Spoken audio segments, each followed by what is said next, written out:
Pagdating sa reliyo, kung sino-sino ang pinipili natin, ang baba-baba ng ating pamantayan. Pero pagdating sa sanglibutan, sa sekular na buhay, ang taas. Kailangan espesyalista. Ang gagawa ng bahay ay hindi si engineer. At ang kailangan gumawa ng sasakyan ay hindi si siraniko. Sino kinukuha natin? Specialist. Pagdating sa reliyon, kahit sino lang.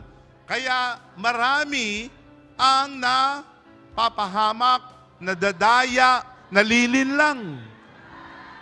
Purihin ang Panginoon. Sa PMCC Port Watch, tayo ay napangaralan ng mga sugo ng Diyos.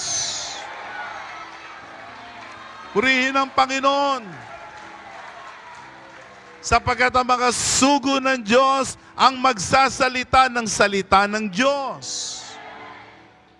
Yan ang wika ng Panginoong Jesus sa aklat ng Juan sa Kapitulo 3, 34.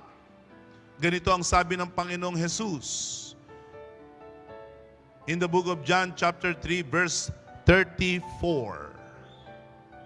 Babasahin natin yan sa wikang Tagalog. Sapagkat ang sinugo ng Diyos ay nagsasalita ng mga salita ng Diyos. Sino ang makapagsasalita ng mga salita ng Diyos?